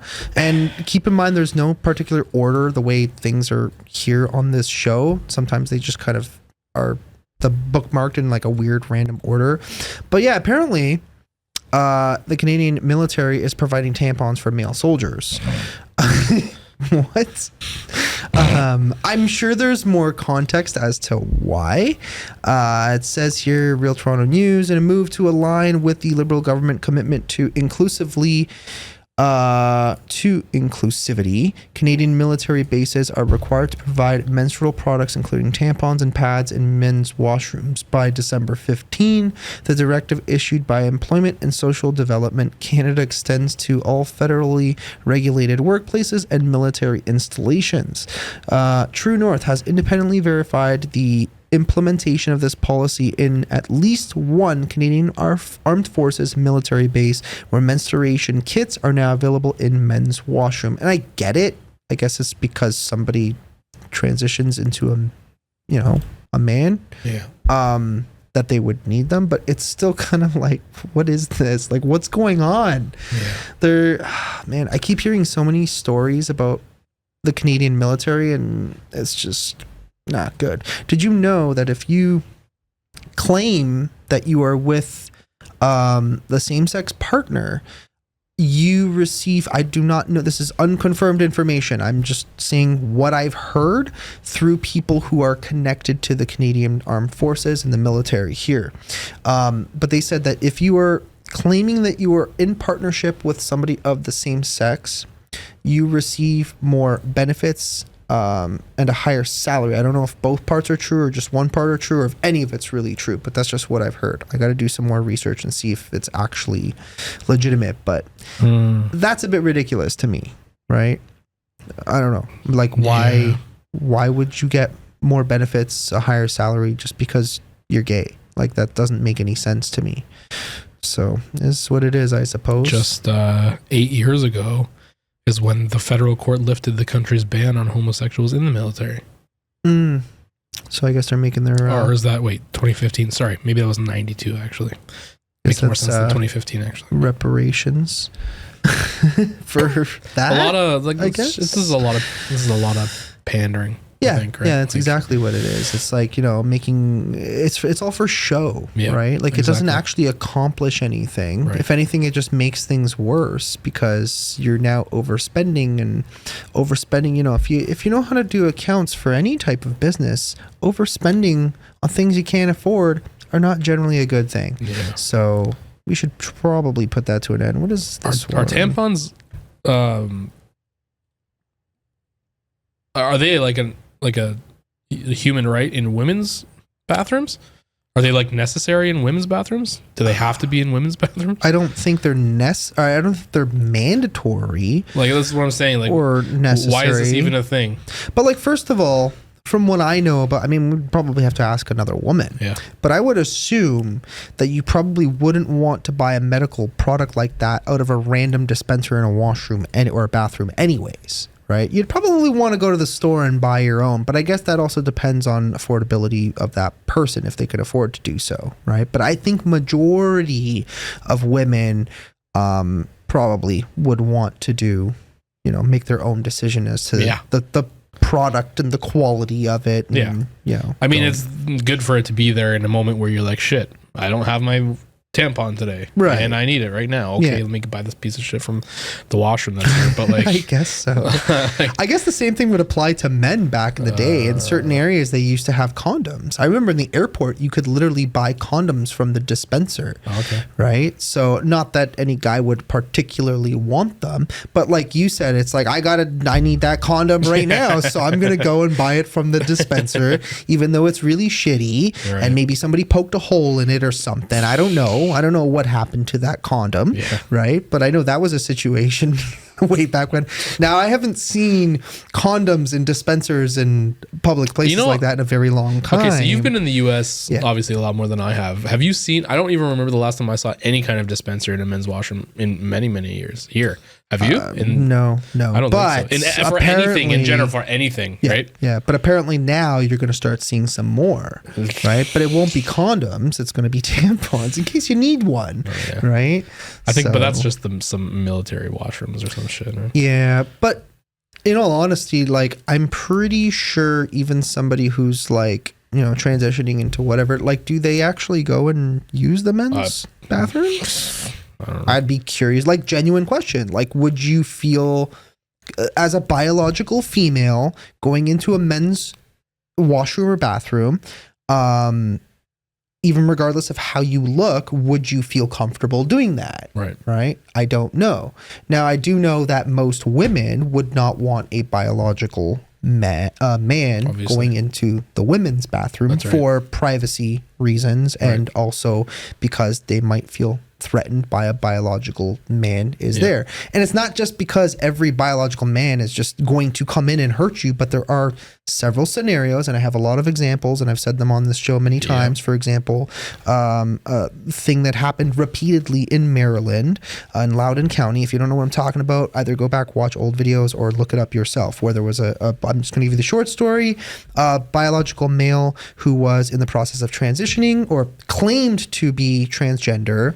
I don't even think they were actually transitioning, went and repeatedly molested and raped several underage girls in high schools, right, in public schools. So that happened. So yes, it is a real perceived threat. It's not just something that's made up for political kudo points. It legitimately happens, right? So apparently here's another thing that's happening. You're gonna have to explain this one because you added this in here. What is this? What are we looking at? So do you remember hearing about I think it was a few years ago now, Wayfair? You remember that company? Yes. Yeah. I was trying to think of it in my head. Right. Yeah. So I just saw this. I think I saw it on Instagram. Yeah, Instagram. So listings on Etsy being, I don't know how you explain it, but it's a marketplace where you can sell stuff. Things like usually art, custom things that you make is usually being sold on Etsy. So there's listings for, these pajamas that kids are wearing for $35,000. That's so weird. That is weird. And then if you go to the next picture. Oh, there's a next picture. Oh boy. I didn't even realize there was a next You button. know what? It's not just pajamas. There's also pictures of pizza. We're just legit. Pictures of chicken files. Pizza files for thousands and thousands of British pounds. What does that mean? What is it really? So if I'm not mistaken, chicken is short. Okay, so in terms of child, I thought it was hot dogs, but I don't know. So there's we're laughing terms. about it, but like, yeah, there was. So there's this. We're gonna call it a conspiracy theory YouTube because that's what it is. Because there is genuinely so I mean, I was gonna say there's genuinely no proof, but there is proof, obviously, that trafficking exists. Right. We've seen the movie Sound of Freedom. If you haven't seen it yet, highly recommend it. We've talked about it before on this show. Plus, the other proof is simple: Jeffrey Epstein. Right. So we know that these people do crazy, evil shit in the world. It's been proven. Jeffrey Epstein literally had his own island. To this day, apart from him and Ghislaine, I guess we'll call her, Maxwell, were the only two people indicted, even though we know for a fact there was probably thousands of people who went back and forth to this godforsaken island where they diddled little kids, essentially. And it's just messed up. The whole Pizzagate thing, no one's ever really concluded whether this is happening. I'm sure in certain scenarios it probably is. We don't know who, so it's kind of hard to point the finger. But yeah, the whole story is that the whole thing is that there was like code words. I thought it was hot dogs. I think there's many for words. males. I think there's many words. Yeah. But yeah, I know there's this crazy conspiracy going on about conspiracy theory rather about this type of stuff happening, and you would use these code words to order certain things that you wanted, which I guess in this particular scenario was chicken. Pizza, chicken, yeah. That's so weird. I don't know if this is like legit though. I can't say this is legit for sure or not, but there was also a large conspiracy a few years ago with a company called Wayfair where they were selling furniture for the same amount of money, and there was like ridiculous terms, and there was terms being used to allude to the same thing, like child trafficking and child porn and all that stuff. I wonder though, man. I wonder if like how much of this stuff is actually happening. There's another part to this. Hang on. What is this one? 2 random shop, 0 sales, sorted by relevance, yummy, free shipping, $50,000. Is this like a joke though? I don't know. Because I mean, these could be like trolls from like random people. Because I mean, you know what? I'm gonna actually test this out now. I'm gonna find random things and see if I can list them on either Etsy or eBay at like ridiculously high prices, and I just want to see what happens. Yeah, right. I mean, I don't know. Hopefully, it can't hurt. I guess so. Yeah. And then what's this one? Only one available. 19,600. What is this? The chair and bench. Oh, so are they selling the chair and bench for 19? Okay. Or are they selling something else? Yeah, that's gross. Yeah. Ships worldwide from Ukraine. Oh, we all know about Ukraine, though. Taco. Right? Taco is a term. term. Taco. God, I'm not even on this page right now. Hang on. So there's some like weird stuff. If this video gets deleted, you guys know why. But that's crazy, though. Nuts. Yeah, I don't know. I don't know what to say about that. That's just Gross. But yeah, what is this? What did you share here? Candy in North America. What does this say? Hang on. I don't think we need the sound. I don't remember now. What does it say? Titanium dioxide is not the only problem with candy. Processed sugar, food dyes are all harming your child's health. But don't we know this? Yeah, there's the point is that when you're watching the video, they're saying this is banned. These candies are banned all over the world except for in North America, or something like that. Something to that effect. I think a lot of European countries don't have them and stuff like that, but they're easily purchasable from dollar stores and everywhere around us in the US and Canada. Right. I mean, should they realistically be banned? I mean, from a political point of view, if you're relatively libertarian, you believe in freedom, you should have the right to choose as to what you want to eat. I mean, like, if you're going to eat a little bit of candy once in a while, it's kind of just whatever, right? But if you're just, that's all you're eating consistently, I mean, we know they're bad. It's not, it's like cigarettes. There are, in the US, I mean, the warning is much smaller, but in Canada, the entire pack is essentially a warning. But people still smoke and they know it's bad for them. It's just addictive, which is the same thing with all this candy and other addictive chemicals as well, right? So it's like we should have the freedom to choose and whatnot. But I get your point. There does have to be certain limitations on certain things.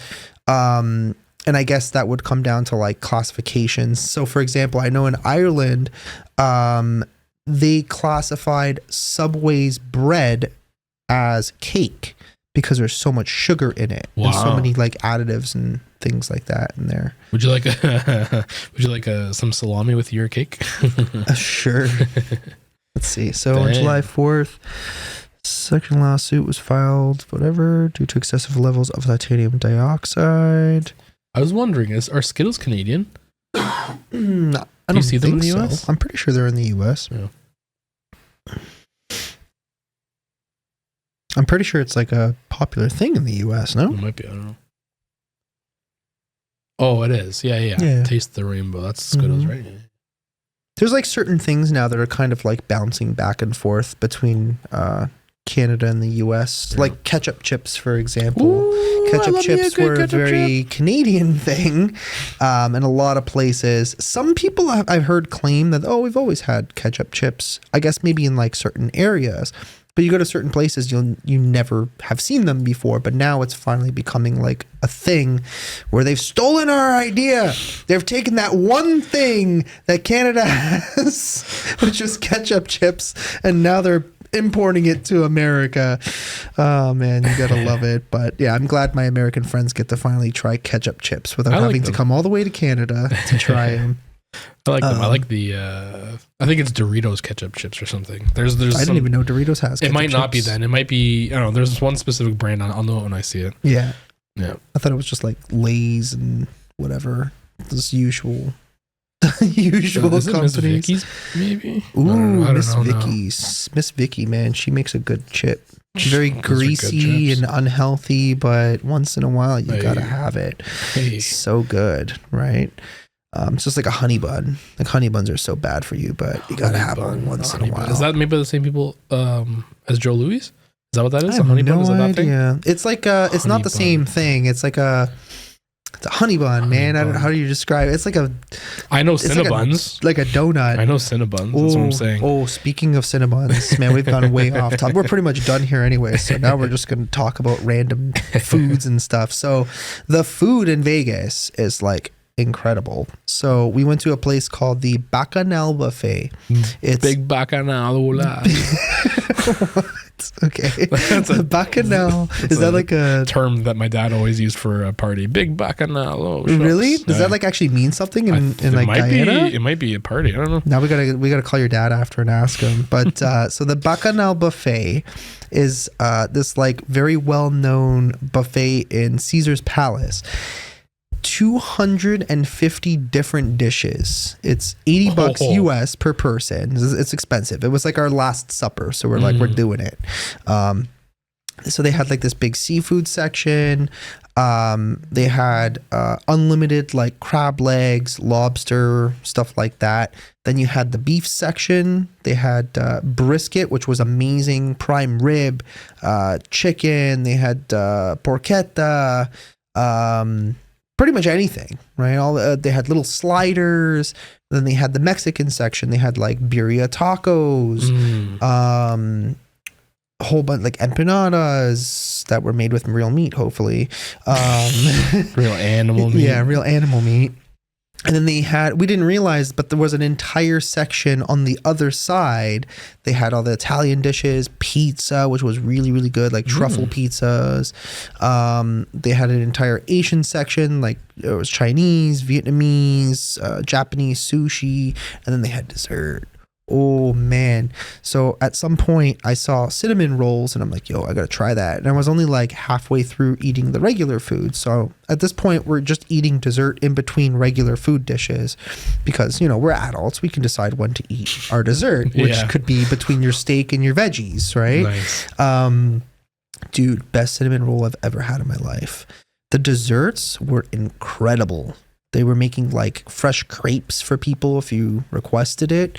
It's like banana Foster crepes, or you could put like Nutella on it and stuff. And I'm like, oh my God, it was so good. So I think between all four of us, we probably ate about 5 to 6 like full dishes each, roughly. At some point, it was really funny because we were like kind of like just finishing up, and the table sitting next to us got up and they were about to leave. And one guy comes up to Carlo. He's like, you know, most people come to Vegas and they lose, but tonight I think you boys beat Vegas. Yeah, I think we ate like probably $2,000 worth of food, so totally worth it. And that's then crazy. A couple other nights we also went for Brazilian steakhouse. Ooh, There's a place called the Gaucho Al Galpo or something like that. The first time I ever tried that franchise was in Charleston, South Carolina. It was so good. I think that's still the best one that I've had of that particular company. But they have the same restaurant in Vegas, and it was fantastic. Oh my God, the food, the meats, the meats, the moo-moos, the beef and the pork and all that fun stuff. I know you don't eat pork, but I eat it. I'll eat it for you.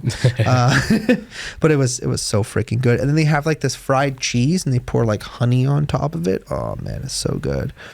It's like well, you had Brazilian before. I remember went in Atlanta. Yeah. It was tried it there. It was a cool experience. Yeah. So yeah, we did that a whole bunch of times. And then when we were in Phoenix, we went to Fogo de Chao because we were just on a Brazilian steakhouse binge at that point.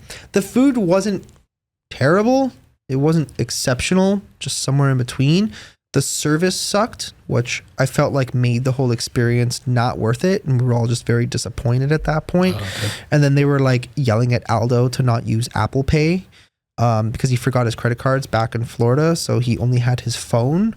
Luckily, they're yelling at him. Yeah, well, the guys like, no, we don't use it. They're like, oh, because people couldn't call and like claim fraud or whatever and get their money back. And I'm like, but can't you just do that with a regular credit card too? Like, wouldn't it essentially be the same concept? So I don't know. It was just kind of weird. It just felt like the whole experience was just kind of crappy, anyways, at that place. Yeah. But yeah, love food. Love food. We went to Greek places, a lot of Greek places, and tried probably almost every good Greek place in Vegas except for the one in Caesars, apparently. Last night here I had a disappointing Greek dinner. From where? Mr. Greek, the one at Trinity Commons. Okay. Yeah, it sucked. It was so bad. I guess they got new ownership, and I ordered the original chicken souvlaki, which the chicken was okay. The seasoning was like underwhelming.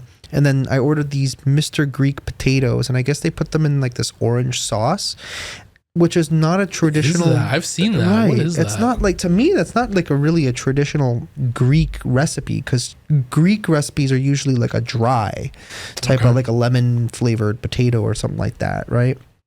I don't know what the hell this was. But I also ordered the veggies, and everything was just all in this one container. So everything was just completely covered now in this orange sauce, which just kind of like ruined the whole thing.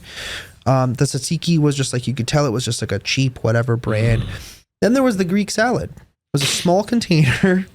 with just salad. Have you ever ordered Greek salad before? Yeah. Oh yeah. You get, cucumbers, Feta, tomatoes, yeah. feta, Kalamata olives. None of that.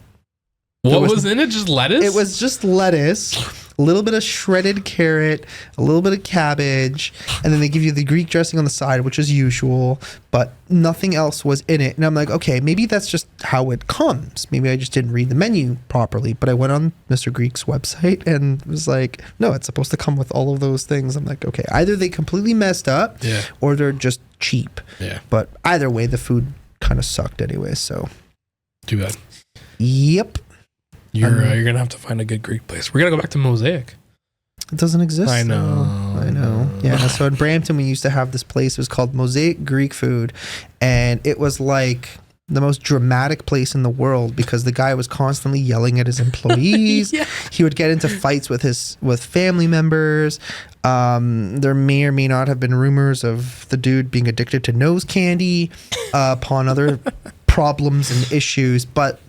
Man, the guy could cook. Oh, it was good food. Right? We used to go there and order the chicken shistawuk. That was really good. Or the mac and cheese. 4 cheese mac and cheese. Which was actually penne, it wasn't macaroni. Yeah. It was. I guess it was whatever he felt like doing that day, right? But it was always good, right? It was always consistently good.